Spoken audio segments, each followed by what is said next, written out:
Assalomu alaykum hurmatli obunachilar. Ko'pchilikda savol paydo bo'ladi. Pol avtomat garelka necha prinsipda ishlaydi? Xudo xolasa sizlarga pol avtomat garelkani necha prinsipda ishlashini ko'rsatib beraman. Ko'pchilikda shuni savol bo'ladi. Nishatib ishlaydi, nishatib o'zini o'zi o'chiradi, nishatib kichkina o'tni saqlab turadi o'zida degan savol bo'ladi. Pol avtomat garelka oddiy garelkadan tashkil topgan. Bu garelka, bu yerda zapalniki bor. Zapalnik degani Jajgalkada nechalik o't yonadigan bo'lsa, shuncha o't yonib turadigan narsa zapalnik deb aytiladi. Keyin shu chelish orqali garelka olishib ketadi. Bu yerda suchasi bor, piezo element bu iskra beradi, iskra bergandan keyin естественно yonadi. Keyin o'rtasida o'tni sezadigan datchik plameni bor. Bu 10-15 sekund o't yonib turgandan keyin shu issiqlikni sezib o'tni tutib turadi. Uchun desa yosh bolalar kelib bosishi mumkin, boshqa etishi mumkin. Shu vaqtda yonmaslik uchun, bu bezopasnost uchun shunday qilib turadi. Yana bu bo'lsa termopora bu katolar ulanadi. Gradusni sezgandan keyin, kerakli gradusni bergandan keyin gradus ko'tarilsa, bu sezadidan miyasini buyruq beradi, o'tni o'chiradi. Hozir shuni sizlarga tajriba etib beraman. Bunda звездочка bor, iskran ko'rsatilgan yeri katta qora knopkada bosib turamizdan qizilni bosamiz.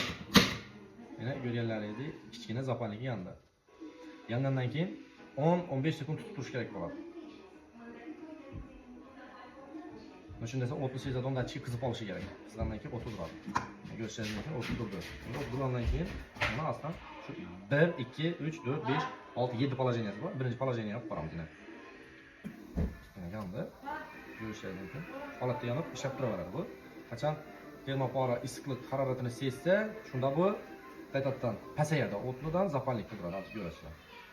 O'tni üstüne tuttum.